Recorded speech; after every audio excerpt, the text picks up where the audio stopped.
Voilà, aujourd'hui dans la journée, aujourd'hui mercredi, il faudra savoir que l'actualité reste dominée par la Russie qui approuve un accord de coopération militaire avec la RDC. C'est le gouvernement russe qui a approuvé un projet d'accord de coopération militaire avec la République démocratique du Congo, la RDC, selon une résolution gouvernementale publiée mardi 5 mars 2024 sur le portail officiel d'information juridique.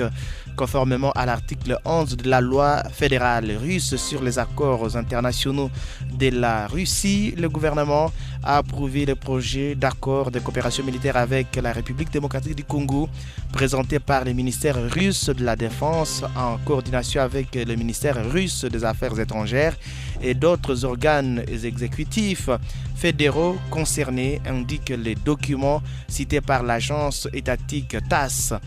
L'accord est également disponible sur le portail. Ainsi, il prévoit l'organisation d'exercices et d'exercices conjoints, la participation et le suivi des exercices à l'invitation des agences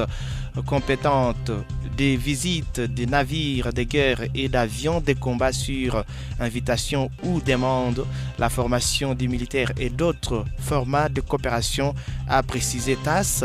En octobre 2022, le président Félix Tshisekedi Tshilombo avait exclu de faire appel à des mercenaires russes du groupe Wagner pour venir à bout de l'insécurité persistante dans l'est de la RDC, contrairement à ce qu'ont fait plusieurs pays africains. Je sais que c'est à la mode maintenant, mais non,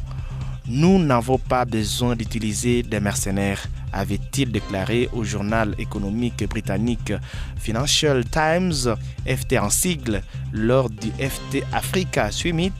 qui s'était tenu à Londres. Quelques mois plus tard, le gouvernement de Kinshasa avait toutefois admis la présence d'experts techniques étrangers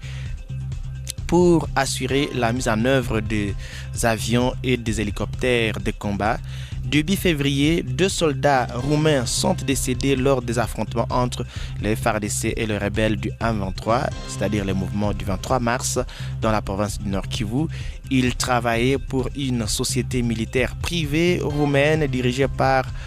Horatiu